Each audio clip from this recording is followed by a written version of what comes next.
Provocação Histórica. Olá, olá, olê, olê, olá.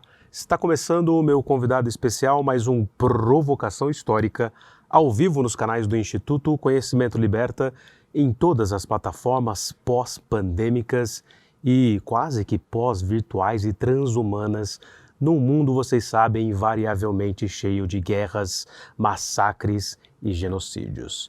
Senhoras e senhores, nessa altura vocês já sabem, eu sou o Lindener Pareto, um historiador e um professor de história no Brasil e no mundo que tem um intenso, violento e virulento passado pela frente.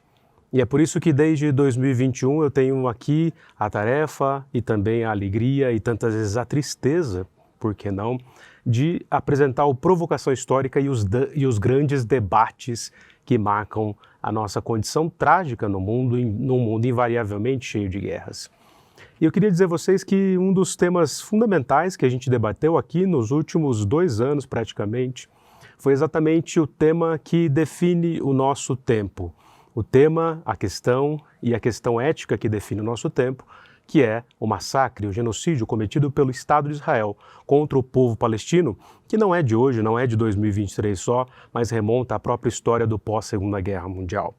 Senhoras e senhores, aqui já vieram falar pessoas as mais variadas que tratam do tema na esfera pública, como Vladimir Safatli, Rafael Domingos Oliveira, Arlene Klemecha, o próprio glorioso camarada Reginaldo Nasser, Bruno Huberman, Isabela de Agostini e outras tantas figuras. Também recentemente Michel German, e hoje eu tenho finalmente a alegria de receber aqui no palco do Provocação Histórica, há tempos que já ensaiávamos essa vinda, ele, o jornalista, também do Opera Mundi, escritor, e esse intelectual público que vem denunciando esse massacre há tempos, Breno Altman. Seja muito bem-vindo ao Provocação Histórica, meu caro. Uma alegria te receber aqui. E vamos para a prosa, né? Que a gente se encontrou, acho que o ano passado, além da gente se encontrar recentemente na Festa da Boitempo, na Assembleia Legislativa do Estado de São Paulo, onde você falou ali apaixonadamente de que o grande resultado da Revolução de 24 em São Paulo foi a possibilidade de uma revolução socialista no Brasil, com Prestes e companhia, a coluna, mas depois a guinada cinematográfica do Prestes na União Soviética, né, e aquela coisa toda.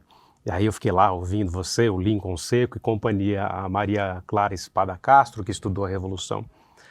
E aí, entre outras coisas, né, os cruzamentos de uma história de um jornalista que também tem origem judaica, e aí eu não lembro exatamente, o Altman é o sobrenome judaico, certo? É sobrenome judaico de origem polonesa. Minha família paterna, de onde vem o sobrenome Altman, meus avós paternos vieram da Polônia, de Varsóvia. Isso E minha avó materna veio de uma pequena cidade na tríplice fronteira entre Bielorrússia, Ucrânia e Polônia, uma cidade que se chama Lutsk, que quando minha avó nasceu era polonesa, mas hoje é ucraniana. Tudo nessas configurações trágicas do século XX. Eles Exatamente. vieram antes ou depois da guerra? Vieram antes da guerra. Então, eles emigraram, meus avós paternos, em 1930, minha avó materna em 31. Uhum. Quer dizer, antes do gueto de Varsóvia, da ocupação nazi. Sim, mas grande parte da minha família permaneceu na Polônia. Uhum. E grande parte, portanto, foi exterminada ou nos campos de concentração ou na resistência contra o nazismo. As irmãs mais velhas da minha avó e primos também eram militantes do Partido Comunista Polonês. Uhum. E eles fogem para a Bielorrússia e na Bielorrússia eles se integram às guerrilhas que o Partido Comunista da União Soviética tinha organizado atrás das fileiras nazistas, né? Então as minhas tias-avós, elas são mortas na resistência na Bielorrússia contra o nazismo. Impressionante, quer dizer, está na sua marca ali uma história de luta e de tradição revolucionária, né? Sim. Mostrando, entre outras coisas, que, como eu tinha comentado anteriormente também em outras entrevistas, acho que com o próprio Bruno Huberman, com o German, que é uma tradição de esquerda na tradição judaica há muito tempo, né? Certamente. Você tem uma presença de judeus na luta revolucionária a partir da segunda metade do século XIX, uma presença destacada. O próprio Karl Marx era de origem judaica. Uhum. Se você andar um pouco até a vitória da Revolução Russa em 1917, dos 7 integrantes do birô político do Partido Bolchevique, que é o partido que dirige a Revolução, dos 7 integrantes, 4 eram de origem judaica, apesar da população judaica na Rússia, segundo o censo de 1897, ela não ultrapassar 5% do total. Ainda assim, 4 dos 7 integrantes do birô político eram judeus. Tinha uma estatística Trotsky, altíssima. Kamenev, Zinoviev e Sokolnikov, todos esses 4, esses eram os nomes de guerra deles, né? Trotsky era Braunstein e assim por diante. Então, Kamenev era Rosenfeld, Zinoviev era Aranovich, e eram esses 4 de origem judaica. Então havia uma integração não apenas na Europa Oriental, mas também nas Américas e no resto da Europa, uma forte participação dos judeus na luta revolucionária, por um duplo motivo. A perseguição aos judeus, a partir especialmente do século XIX na Rússia, os pogroms na Rússia e na Polônia. Então os judeus passavam a identificar naquela opressão racista que sofriam, naquela perseguição antissemita, olhavam para aquela perseguição, reagiam àquela perseguição e entendiam que ela somente poderia ser superada com o fim do capitalismo, com o fim do tsarismo, com o fim do Estado burguês e a construção de uma outra sociedade, de uma sociedade socialista, de um Estado operário. Então uma parte importante dos judeus se aproxima do marxismo, se aproxima da luta revolucionária. Outra parte não, outra parte abraçaria o nacionalismo judaico, ao qual se daria o nome, também no século XIX, de sionismo. Quer dizer, aí chegamos no núcleo que interessa aqui para pensar aquilo que alguns, emulando brilhantemente a própria frase do Adorno, né? Como pensar a educação após Auschwitz.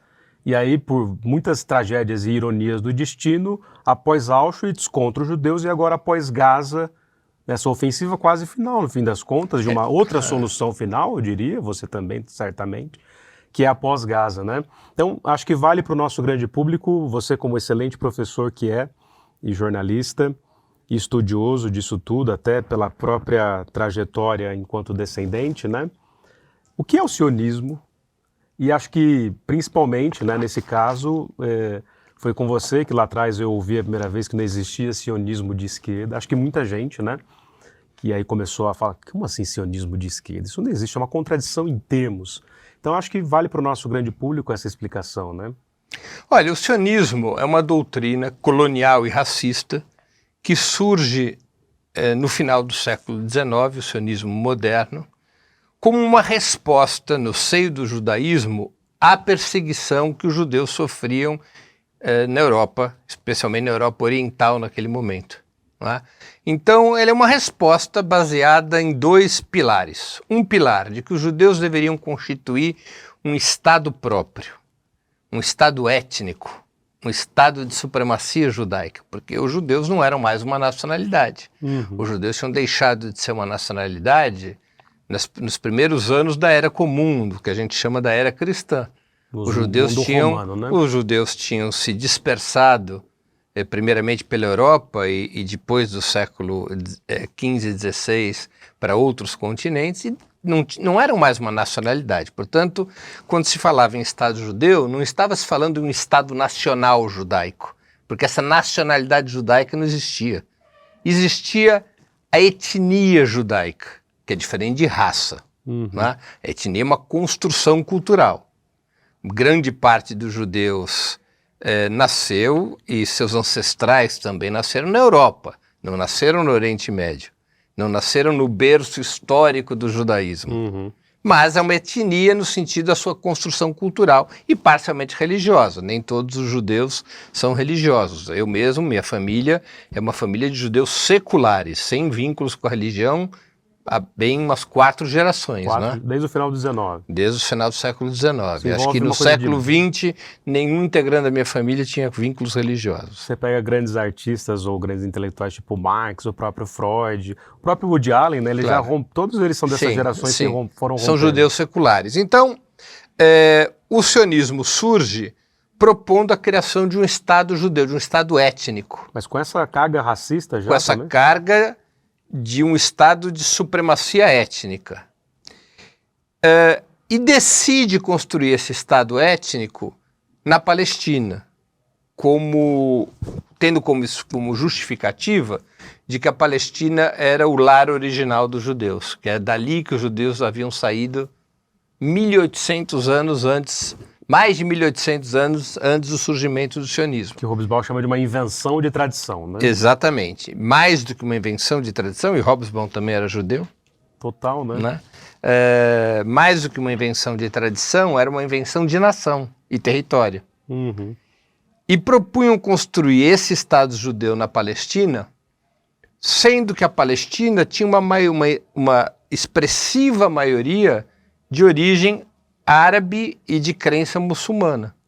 Os judeus, no final do século XIX, não eram mais do que 5% da população da Palestina, quando surge o sionismo. Portanto, a construção deste etno-estado, dessa etnocracia, numa região que era ocupada por uma imensa maioria de outra origem étnica, o casamento dessas duas concepções, a criação do Estado étnico e a ocupação da Palestina, só poderia ser feito de forma colonial, ou seja, aquela maioria árabe muçulmana, que depois se denominaria de povo palestino, aquela maioria árabe muçulmana deveria ser desalojada, submetida, expulsa e, se necessário, morta. Já estava ali no para final do que o etno-estado pudesse se consolidar.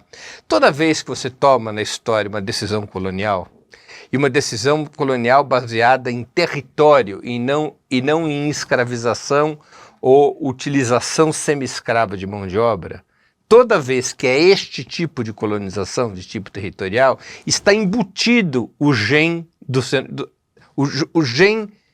da carnificina, o código do genocídio está embutido, porque você está disposto a fazer qualquer coisa para colonizar o território. Se você não for capaz de submeter o povo que ocupa aquele território, se aquele povo resistir à colonização, para cumprir seu objetivo de colonização territorial, você irá à máxima violência. A violência genocidária é própria dos regimes coloniais, como a história nos ensina. Então, desde o seu início, o sionismo teve esses dois pilares. Um pilar racista, etnocrático, e um pilar colonial, de ocupação colonial da Palestina. É verdade que o sionismo ele teve várias alas ao longo da sua história. Algumas das suas alas, já respondendo à questão do sionismo de esquerda, algumas das suas alas se reivindicavam de esquerda, em um certo momento se reivindicavam até mesmo marxistas. Mas isso era não apenas contraditório com o que representava o sionismo como doutrina, mas nunca passou de elementos secundários na composição ideológica do sionismo, por um motivo simples. Ao fim e ao cabo, a questão fundamental era etnia, era a existência de Israel, era a doutrina sionista. Não é à toa que nós vamos assistir ao longo de todos esses mais de 100 anos de existência do sionismo, toda vez que o objetivo racista e colonial do sionismo esteve em xeque, essas pessoas de esquerda se aliaram na defesa do Estado de Israel. Às vezes com crítica aos governos de plantão, mas sempre tratando de defender o Estado de Israel.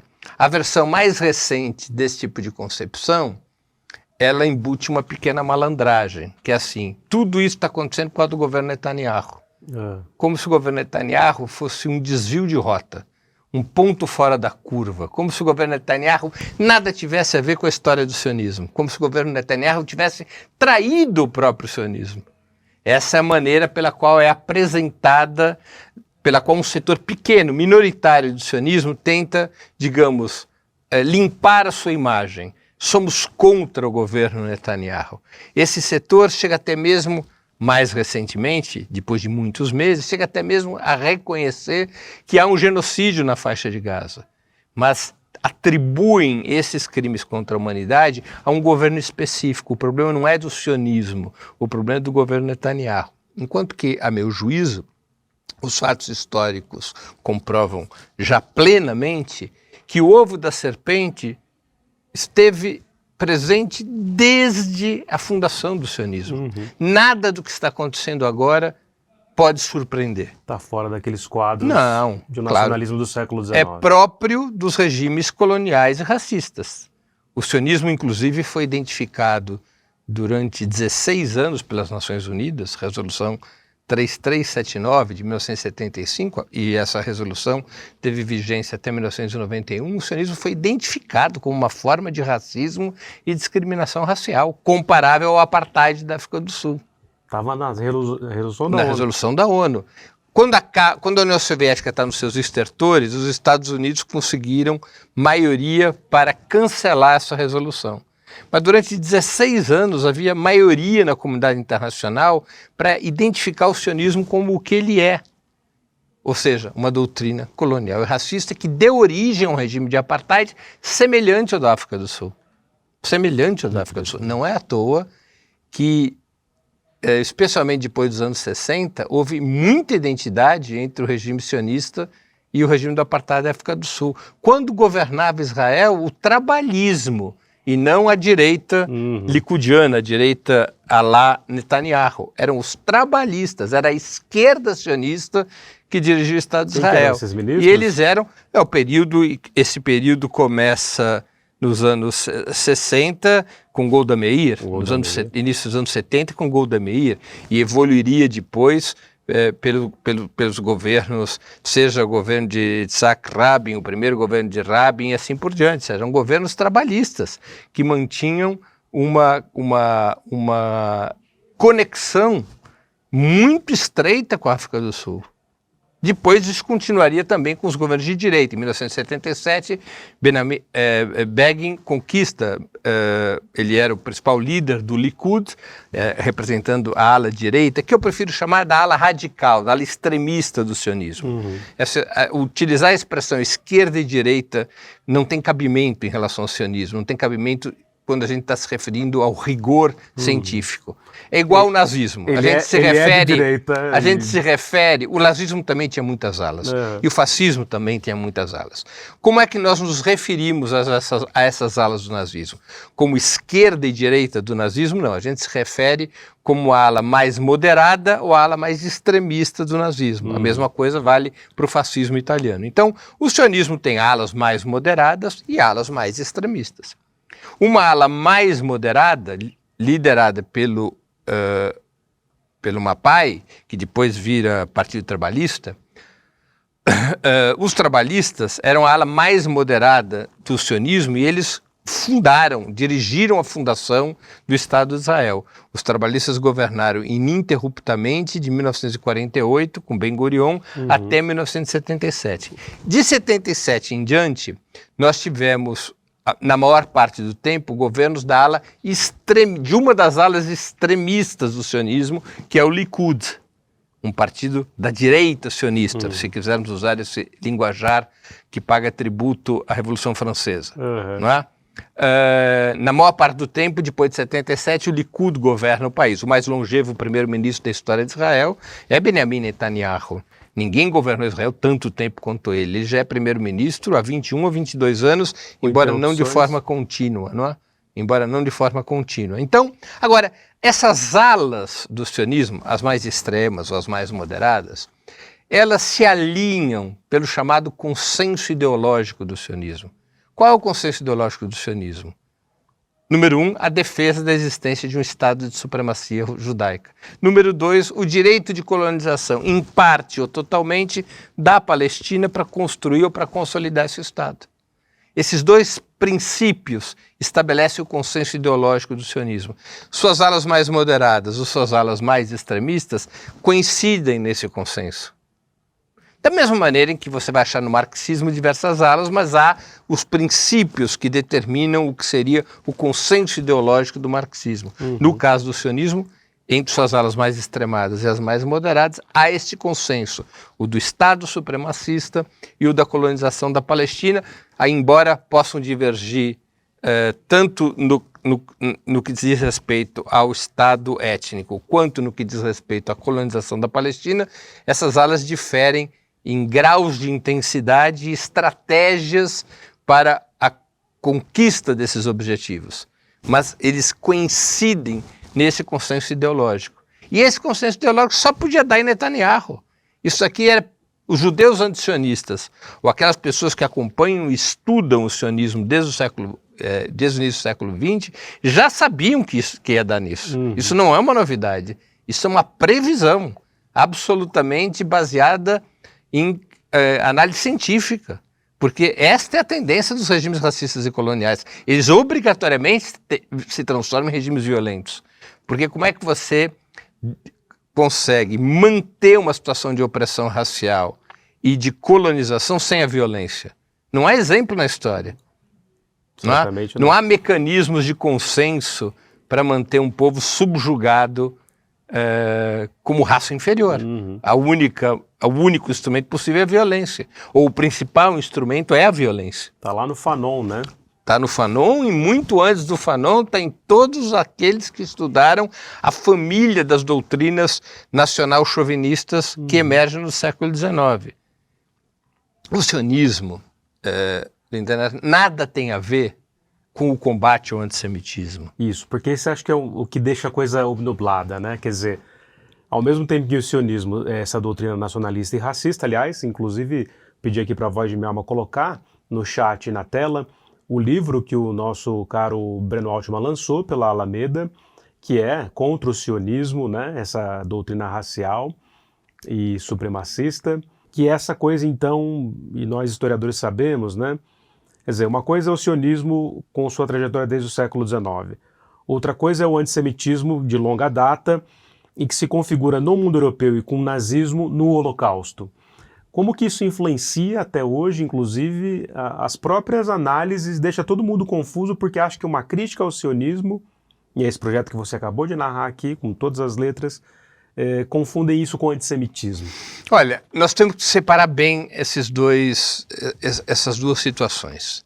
Antissemitismo é o racismo antijudaico. Esse nome, antissemitismo, esse conceito, surgiu na segunda metade do século XIX, é de autoria de um jornalista alemão, William Maher, que era antissemita.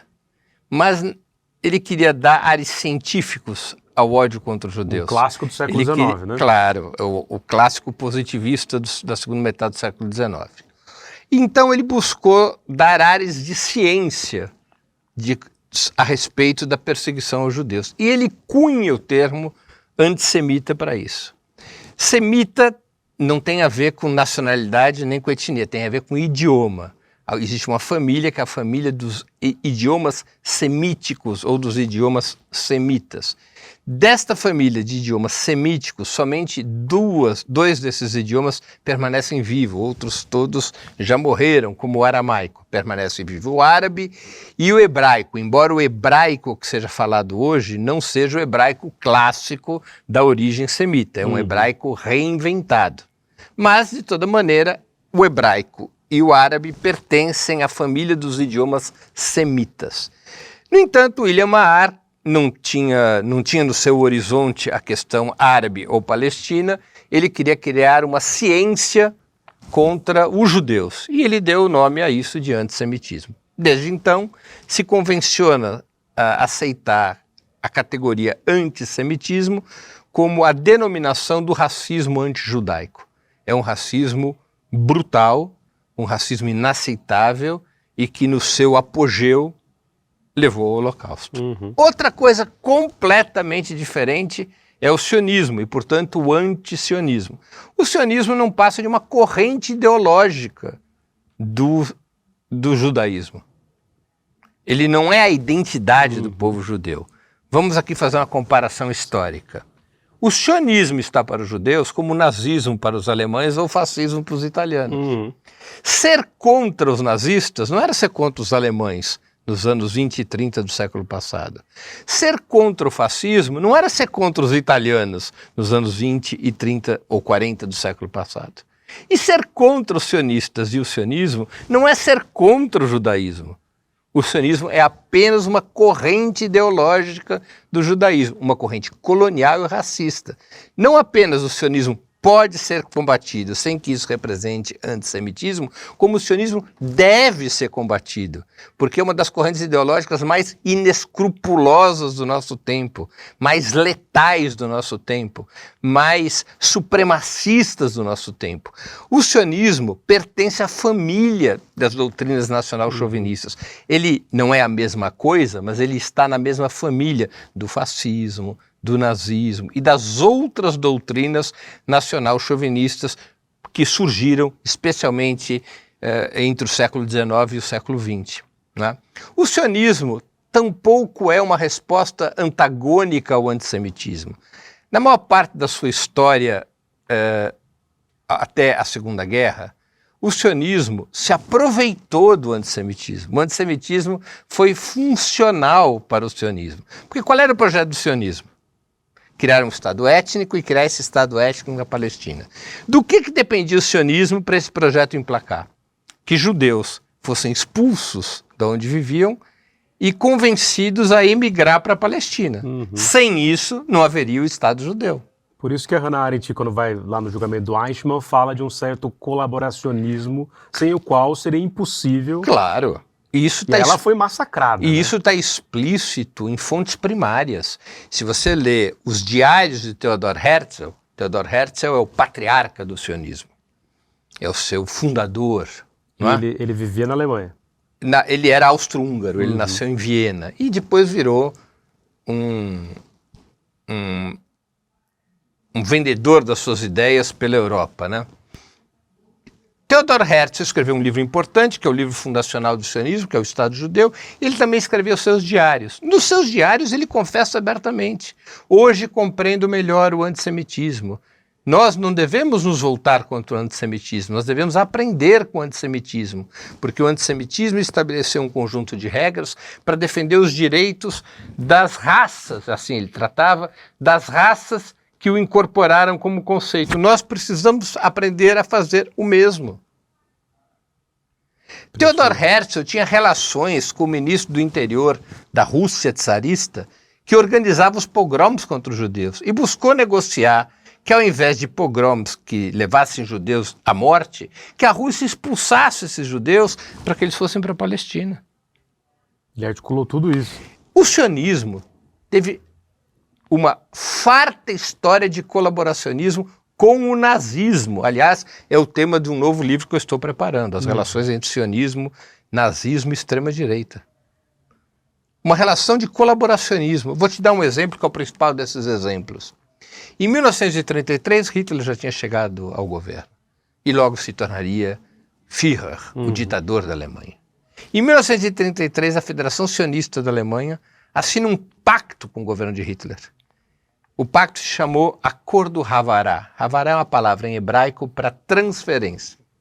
Por esse acordo, que teve vigência de 33 a 38, os judeus alemães poderiam sair da Alemanha desde que se dirigissem à Palestina, poderiam levar seus ativos financeiros desde que pagassem um imposto de 25% e desde que esses ativos financeiros fossem utilizados para comprar mercadorias alemãs.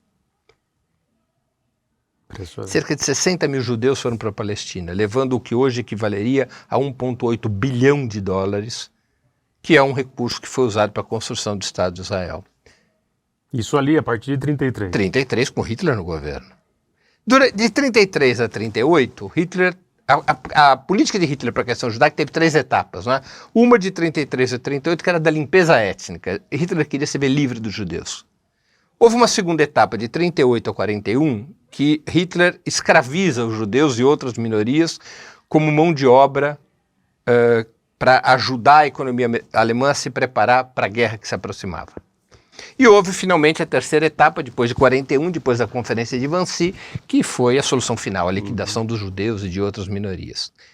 E aí vem os campos de... O acordo de Havará só é rompido quando Hitler muda sua política para a questão judaica em 38. Quando Hitler passa da limpeza étnica para o aprisionamento e o trabalho escravo. Em 1935, Lindener são aprovadas em Nuremberg as leis de institucionalização do antissemitismo, conhecidas como leis de Nuremberg. E muitos países do mundo decretam boicote contra a Alemanha nazista por conta de ter estabelecido um regime que hoje nós chamaríamos de um regime de apartheid. Quem que estava sabotando essa política de boicote? A Federação Sionista da Alemanha. Que loucura. Por quê? Porque o interesse fundamental do sionismo nunca foi combater o antissemitismo. O sionismo se apropriou do combate ao antissemitismo para justificar sua própria doutrina, seu próprio projeto. São muitos e muitos os casos de colaboracionismo entre lideranças sionistas e o nazismo. E depois o apartheid na África do Sul. E antes, todas as demais formas de antissemitismo. É impressionante, quer dizer, aí que todo mundo fica confuso, porque fica parecendo, como falava para Hannah Arendt, que você, por exemplo, estaria culpando os próprios judeus pelo seu extermínio feito pelos nazistas. Como é que você responde? Não, isso são coisas, são questões distintas. Nós temos que entender que o antissemitismo na Alemanha, ele teve uma funcionalidade, ele não teve uma centralidade. Ou seja, o nazismo não existiu para liquidar os judeus. Certo. Liquidar os judeus foi uma das ferramentas para que o nazismo pudesse existir. Mas ele não tem centralidade. A centralidade do nazismo era outra. Em termos internos, era estabelecer uma ditadura sangrenta que permitisse aumentar, através da superexploração do trabalho, a taxa de lucro do capital alemão, para que isso gerasse excedente e a economia alemã pudesse se expandir. Em termos de política externa, o nazismo tinha como objetivo central destruir a União Soviética e o campo socialista.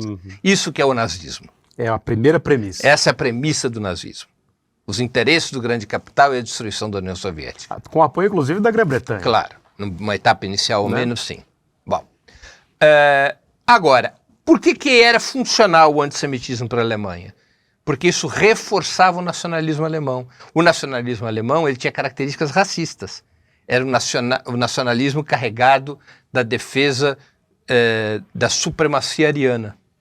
E combater os judeus, que foram historicamente tratados na Europa como um corpo estranho, avivava, energizava o nacionalismo alemão, reforçava a supremacia étnica alemã, reforçava a superioridade racial ariana. Era o elemento de aglutinação ideológica.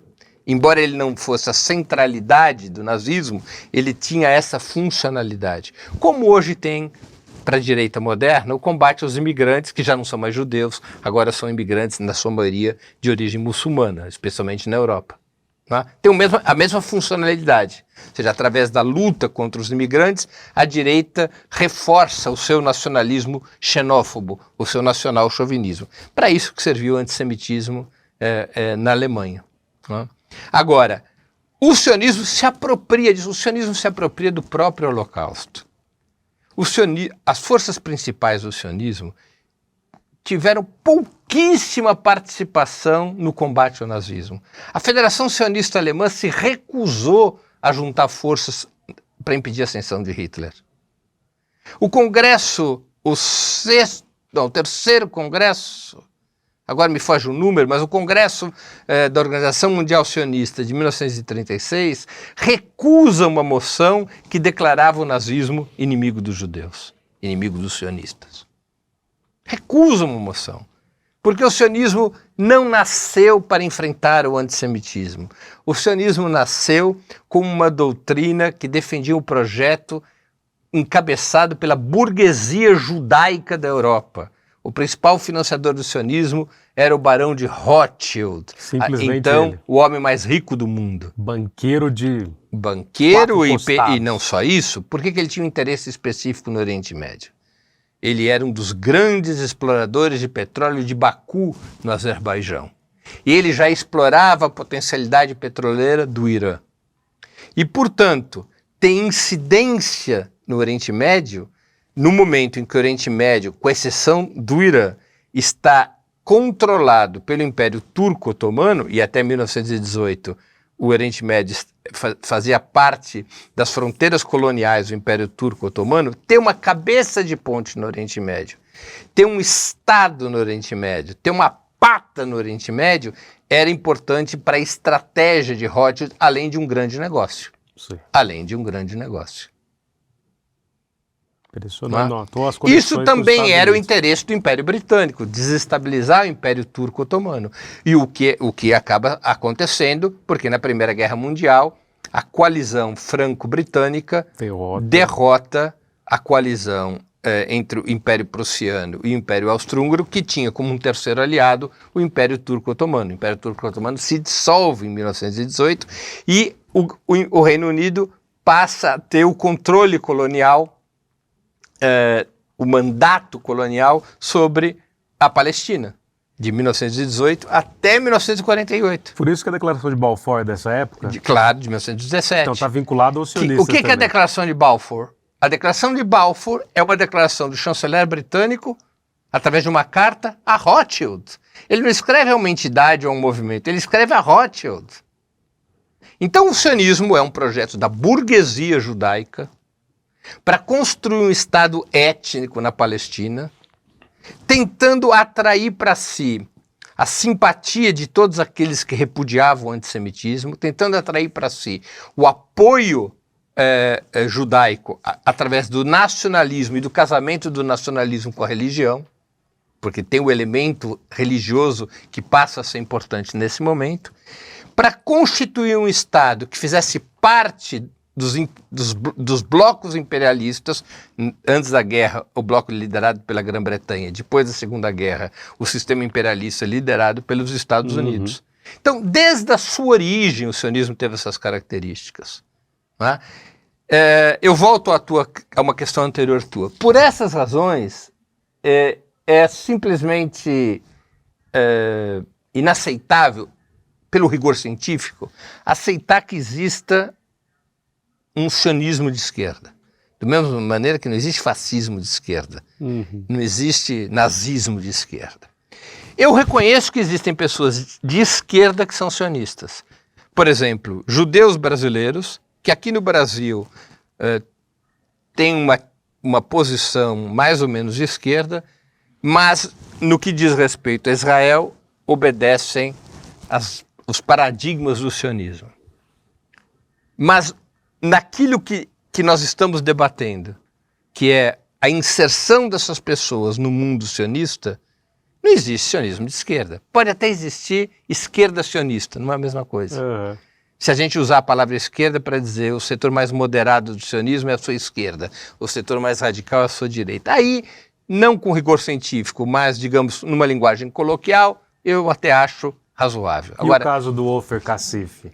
O Ofer Kassif nada tem a ver com o sionismo. Ele é antissionista, seja o dito de esquerda. Ele é antissionista. Ofer Kassif, ele é um deputado do Partido Comunista de Israel, o único judeu antissionista do parlamento. Que foi suspenso e tal. Foi suspenso já 2 vezes, e ele é antissionista. Com as limitações legais para se ser antissionista em Israel. Atenção. Por exemplo, se ele fizer qualquer declaração favorável à luta armada dos palestinos e na resistência ao regime sionista, ele não só perde o mandato, como ele vai preso. Porque é crime defender a resistência armada contra o Estado de Israel.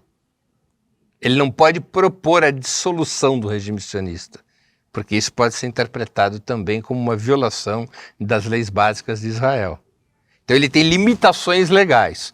Eu já o entrevistei 2 vezes, até tem uma terceira entrevista que eu fiz com ele, que vai ao ar na semana que vem, e ele sempre tem que tomar algum cuidado no que ele fala, porque as limitações legais dele são importantes, porque Israel não é uma democracia nem sequer para os judeus. Ele é um judeu askenazi, um judeu europeu como eu.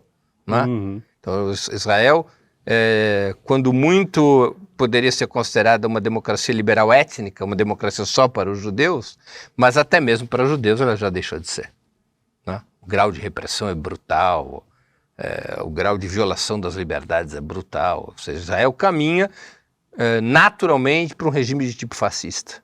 Não por culpa ou por responsabilidade do Netanyahu isoladamente, mas porque é a tendência natural. Da estrutura sionista. Da estrutura sionista. Mas nessa história da construção do Estado, fazendo a Nakba, matando os palestinos, expulsando, também não foi coisa isolada uma série de judeus antisionistas irem para o Estado de Israel? Ou isso é uma contradição também? Veja... Porque o Ofer Kassif está insistindo dentro da própria lógica sionista. Claro, não, mas o que acontece? Primeiro, havia judeus que viviam na Palestina, como eu disse, eram 5% no final do século XIX, mas a política de colonização sionista levaria esse número a subir. E quando é criado o Estado de Israel, alguma coisa como 30% da população já era de origem judaica. Então você tem judeus, e tem judeus europeus já antes da criação do Estado de Israel, e você tem também judeus de esquerda, judeus comunistas, judeus que haviam emigrado ou judeus que se fizeram comunistas depois da Revolução Russa nos anos 20 aos anos 30. Então você tem um componente judaico na própria Palestina vinculado à luta revolucionária. Tá? Você não teve, de uma maneira expressiva, imigração de judeus comunistas para a Palestina para lutar ao lado dos palestinos. Se isso aconteceu, foi muito marginal. Né? Você tinha uma população judaica, uma parte daquela população judaica na Palestina era antisionista, mesmo vivendo na Palestina, mesmo tendo migrado para a Palestina, mesmo com seus pais ou avós tendo migrado para a Palestina. Né? Esta é a base social, primeiro, do Partido Comunista da Palestina, que depois virou o Partido Comunista de Israel, e o Partido Comunista da Palestina virou outro partido. Isso é produto de uma decisão da União Soviética, em 1947, de apoiar a criação do Estado de Israel. Com essa decisão da União Soviética de apoiar a criação do Estado de Israel, e mais do que isso, de apoiar militarmente através da Tchecoslováquia o esforço de guerra de Israel contra os países árabes, na primeira guerra árabe-israelense, de 48 a 49, isso levou à cisão do Partido Comunista.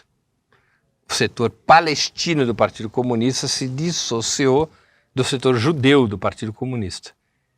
Então você teve aí uma situação delicada que nos anos 50 foi se corrigindo. Curiosamente, o que aconteceu? O Partido Comunista de Israel, que inicialmente era um partido judaico, predominantemente judaico, ele foi incorporando nas suas fileiras cada vez mais palestinos que vivem nas fronteiras de Israel, os chamados árabes israelenses. Ele foi incorporando cada vez mais palestinos e perdendo judeus. Tanto assim que na bancada do Hadash é a coalizão política liderada pelo Partido Comunista, dos 5 deputados do Hadash, só há um judeu, que é o Ofer Kassif. Os outros são árabes israelenses.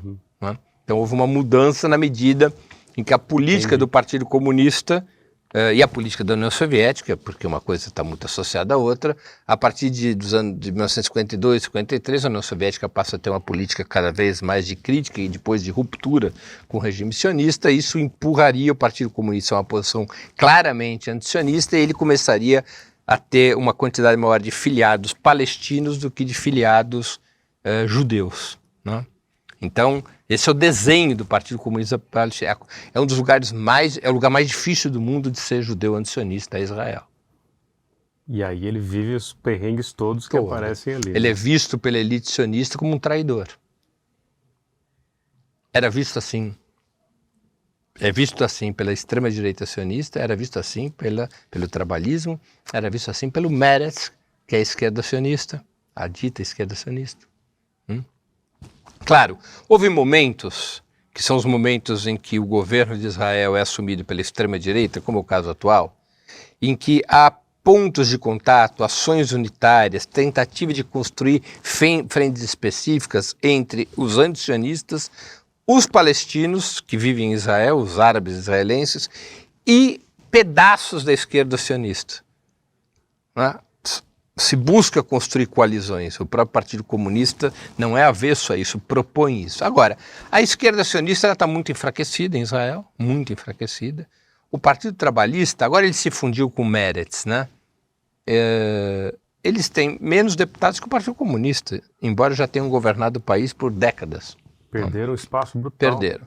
Eles se fundiram com o Meretz, deram origem a um partido que se chama os Democratas, um partido que reivindica o socialismo, o sionismo liberal. Né? Eles vão concorrer às eleições, quando as próximas eleições acontecerem. É possível que eles cresçam, mas eles são hoje uma força residual.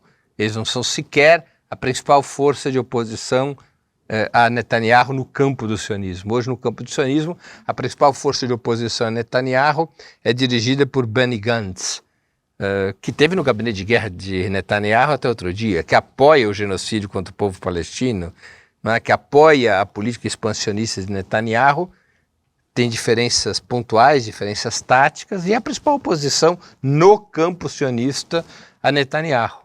Né? Benny Gantz chefia um campo de centro.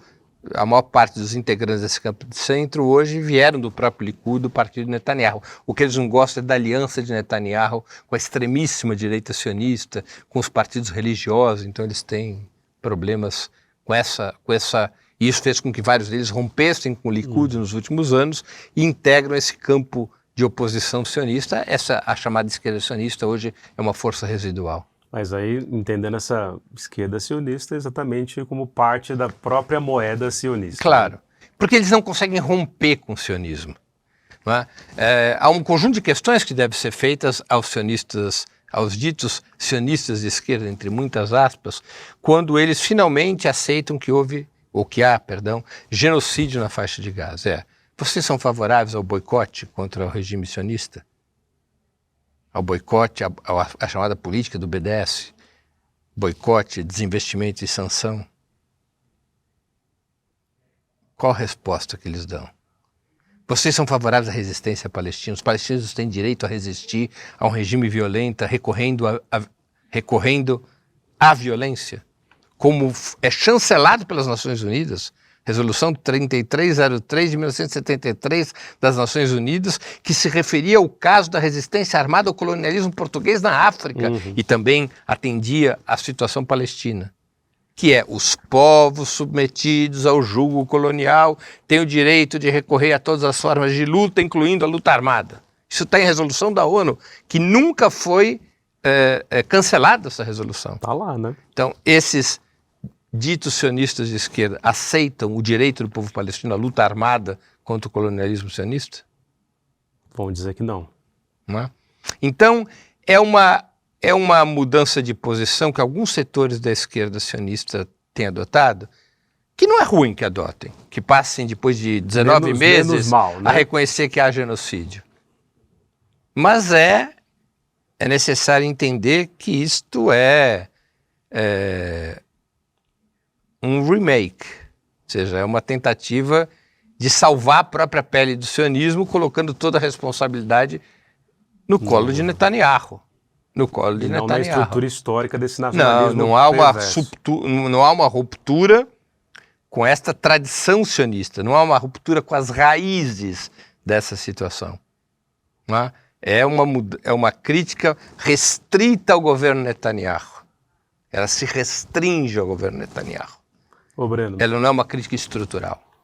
Não, é mais claro impossível aqui na aula do Breno sobre o assunto. Breno Altman, do Opera Mundi, jornalista, estudioso também, como vocês estão vendo aqui, da própria história da esquerda, no fim das contas, e nesse sentido da direita mundial em termos aí já de século XX, né? Não só da Revolução Francesa. Mas eu queria duas coisas dessa reta final aqui, se você puder. Primeiro, os números do genocídio. O estado da arte atual sintetizando. E a outra coisa, você como judeu de origem europeia, mas brasileiro, que tem passado maus bocados e perseguições brutais, né, de processos e tudo mais que foi aí para a mídia toda, né? Olha, é natural o que faz o sionismo contra judeus que se erguem contra o sionismo. Sempre fizeram isso. Não me surpreende. Como aqui eu já disse na nossa... Não é o herói da resistência, a não ser uma estrutura mesmo de... É assim que funciona. O sionismo, ele possui um código reacionário, um código autoritário, um código racista e um código supremacista. Nesse código supremacista, eles reivindicam o monopólio da identidade judaica. Portanto, qualquer judeu que afronte esse monopólio é visto como um traidor. como traidor que tem que ser eliminado. E se não for judeu, é antissemita. Se não for judeu, é menos grave. É? Como costuma ser, não é? Ou seja, você não considera, você sempre se considera um nacional que traiu o país mais grave do que um estrangeiro que luta pelo seu próprio país. Claro. Então, os judeus antisionistas, eles são vistos como traidores do povo. Eles usam uma expressão, a mais truculenta das expressões em relação a esse caso, as duas mais truculentas são capo. Capo eram os judeus que colaboraram nos campos de concentração com os nazistas. E judeu que odeia a si mesmo, né? Self-hating Jews, em inglês, né? Mas são traidores à pátria, traidores do povo. Você seria um desses. Eu sou visto como um grande traidor. E o Huberman também. Me orgulho profundamente disso. Porque o sionismo é para ser combatido radicalmente. Porque é uma das correntes ideológicas e um dos projetos mais perversos da história. O mais perverso desde o fim do nazismo. O sionismo é mais perverso que as ditaduras militares da América Latina. O sionismo é mais perverso que o regime do apartheid na África do Sul. Eu me orgulho que eles me considerem um traidor. Cada vez que eles abrem um processo contra mim, eu vibro. Eu fico feliz. Para mim é um atestado de que eu estou no caminho certo. Embora isso não tenha relevância, porque a relevância está na questão palestina e não na minha situação pessoal. Faz parte do preço a ser pago. Eu sei que esse é o preço a ser pago. Não é? A questão dos números, né? Os números. Do Olha, estado veja, atual da coisa. De acordo com os números certificados pela ONU, informados pelo Ministério da Saúde de Gaza, nós nos aproximamos dos 60 mil mortos e cerca de 120 mil feridos. E um número de deslocados que é a população inteira de Gaza. 2 milhões de Não é? pessoas. Há uma estatística comparativa feita pelo Walid Rabah, presidente da Federação Árabe Palestina, em que ele mostra que o assassinato de mulheres e crianças, especialmente de crianças, sob responsabilidade do regime sionista desde outubro de 23, em termos comparativos, é superior ao que fez o regime nazista. Né? Ou seja, o percentual... basta a gente fazer a seguinte conta. O sionismo matou, no espaço de 2 anos, em menos de 2 anos, o sionismo matou 2% da população de Gaza. Isso equivaleria, no Brasil, a ter matado 4,5 milhões de pessoas. É uma hecatombe impressionante. Não é? Se você aplicar esse mesmo percentual à população europeia no século XX, já dá o número que o nazismo matou. Então, são números avassaladores. O regime sionista, ele tem que ser extinto. Como foi extinto o regime do apartheid na África do Sul? Ele tem que deixar de existir. O regime sionista tem que ser jogado ao mar. Ele tem que ser liquidado. Tem que desaparecer. Para que possa haver uma solução pacífica, democrática, multiétnica na Palestina. Os palestinos têm que ter o direito de constituir imediatamente seu Estado. Mas ainda que o façam, enquanto existir o regime sionista, não haverá solução sustentável. E com o Trump, então? O regime sionista tem que desaparecer. Lutar contra o regime sionista é uma obrigação. Mais ainda uma obrigação dos judeus. Sabe por que é uma obrigação dos judeus? Porque é moralmente inaceitável que um Estado que se autodenomina judaico opere contra o povo palestino através de métodos tão semelhantes àqueles que os nazistas empregaram contra os judeus ou que outros estados empregaram contra os judeus ao longo da história. Se há um povo em nome do qual jamais se poderia reivindicar o recurso a esses métodos, é o povo judeu. Judeus não podem aceitar o que o sionismo faz. Isso é inaceitável. Os judeus e as judias de coração limpo, de compromisso com a humanidade, têm que repudiar o sionismo. Tem que desmascará-lo. É uma obrigação moral. Não em nosso nome. É uma obrigação moral. Daquelas que Às vezes as pessoas dizem, Breno, você não está sendo muito radical? Não. Não no sentido que essa palavra é empregada. Você ouve isso o tempo todo? Sim, ouço às vezes. Ouço às vezes. Não, mais de pessoas que escrevem, né? Uma coisa ou outra, de adversários, de gente que busca um caminho do meio. Eu sou radical no sentido de que tem que buscar a raiz dos problemas, isso sim. Você é marxista, né? Sou um marxista, claro. Heterodoxo, óbvio, mas... Isso. E agora, eu me sinto, do ponto de vista moral, radicalmente antagônico ao sionismo, como devem se sentir todos os judeus e judias com compromisso com a humanidade. O sionismo é a principal fonte atual do antissemitismo. É a existência do Estado de Israel e seus crimes que está alimentando uma nova onda de antissemitismo no mundo. Se quisermos, nós, judeus e judias, combater o novo antissemitismo, tem que combater o Estado de Israel. Tem que combater o regime sionista. O ódio que começa a se espalhar pelo mundo contra os judeus tem como principal ancoragem, como principal origem, o regime sionista, pelos crimes que comete contra o povo palestino. É o regime sionista que está reavivando o antissemitismo, o que torna ainda mais cínico que o sionismo queira se apropriar do antissemitismo e do Holocausto para defender seu projeto e defender suas ideias. Eu faço o combate a isso. É meu dever. Não é o meu direito, é o meu dever. Como jornalista, como judeu? Claro, é meu dever. Não é? E os sionistas, em geral, são fujões. Você nunca vai encontrar um sionista que aceite debater com um judeu antisionista. Isso não vai acontecer. Porque seria o mesmo que reconhecer que o sionismo não é a identidade do povo judeu. Você aceitar, você dar legitimidade ao debate entre um judeu antisionista e um sionista, incluindo aqueles que se reivindicam de esquerda. Eles não aceitam. É da natureza de toda a doutrina colonial e racista a covardia. Faz parte de toda a doutrina colonial e racista.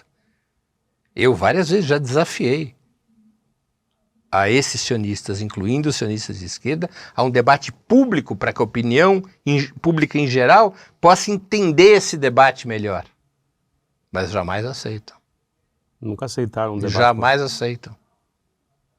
Um ou outro desavisado, que não tem um papel nem de liderança, nem de guru do sionismo, já aceitou. Mas figuras, digamos, de menor representação, que não posso propriamente caracterizar como um debate como deve ser feito. Sim. Senhoras e senhores, Jovens do Brasil, Provocação Histórica recebeu aqui, teve a alegria de receber Breno Altman, jornalista e escritor, que lançou, inclusive, tudo que ele está falando aqui está também nesse livro da Alameda Editorial. E o link está aí para vocês no chat. Entrem também aqui no Opera Mundi, onde o Breno faz as suas entrevistas. E então acessem aqui as entrevistas, as causas. Vários colegas nossos também já passaram pelo Opera Mundi. E, Breno, antes da gente se despedir de você, do nosso grande público, quero fazer o meu apelo aqui, essa pluralidade e essa possibilidade de debate aqui público sobre esses assuntos tão dolorosos, né, que nos afetam a tudo e todos, também no Brasil. É possível por conta do Instituto Conhecimento Liberta, que desde 2020, com seus cursos livres e documentários, permitem a vocês terem um acesso impressionante a um conhecimento crítico, combativo e de qualidade, com grandes nomes da nossa intelectualidade, seja brasileiro ou mundial. E os nossos documentários também, originais, eu tive a alegria de fazer um sobre a Revolução dos Cravos, entrevistando a Rita Rato do Museu Aljube, que foi do Partido Comunista Português. A conheço pessoalmente. E aí, enfim, um documentário aqui vocês podem encontrar também aqui na nossa plataforma. Esses dias o próprio Safatli veio falar da atualidade do Capital do Marx, o clássico, né, que todo mundo fala, mas a maioria não lê. E eu vou também pegar aqui a nova edição da UBU, né, que é essa para ler ali, né, de fio a pavio, em grupos de estudo, porque ser solitário nessa leitura não dá. Então venham para o Instituto Conhecimento Liberta, o link está aqui para vocês. E Breno, eu te agradeço, muito obrigado por ter vindo à Provocação Histórica e despeça-se do nosso grande público. Não, eu queria agradecer pelo convite, para mim é uma honra estar aqui e poder debater contigo sobre um tema tão relevante, como você disse na abertura. A questão palestina é a grande questão moral da nossa época. Ela não pode parar de ser debatida. Nós estamos acompanhando um genocídio a céu aberto, transmitido online para todas as casas, para todas as pessoas. Nós temos que continuar debatendo e lutando contra esse genocídio. Então, para mim foi um grande prazer e uma grande honra poder tratar desse assunto contigo no episódio de hoje. É isso, muito obrigado. Grande público, um beijo no coração e até a próxima semana no Provocação Histórica. Talvez você não saiba, mas a figura do Malafaia carrega muitas contradições. A principal delas está na vida financeira dele. Os relógios Rolex, os carros importados, o jatinho e tantos outros detalhes mostram um típico milionário. Mas os documentos que eu reuni contam uma história bem diferente. A mágica que o pastor executa é a seguinte: borrar a linha que separa o que é dele e o que é da igreja. Você quer saber o quê? O que é que você quer saber? Como o Malafaia deu esse salto em direção à extrema-direita e como ele deixou de se portar como um homem de aparência simples para viver uma vida de milionário.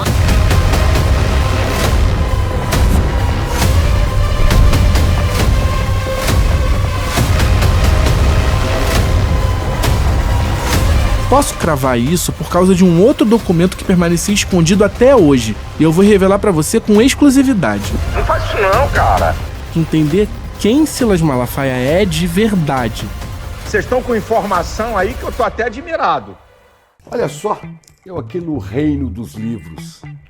Há mais de 150 anos, o poeta Castro Alves recomendava: bendito que semeia livros, livros a mancheia.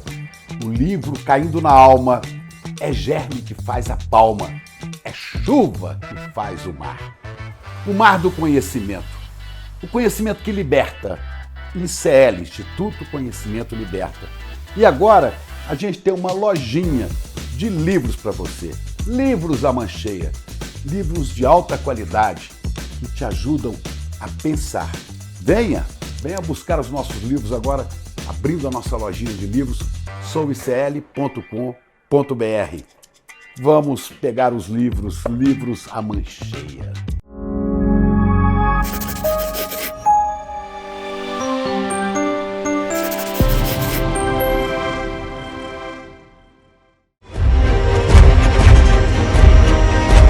Provocação Histórica.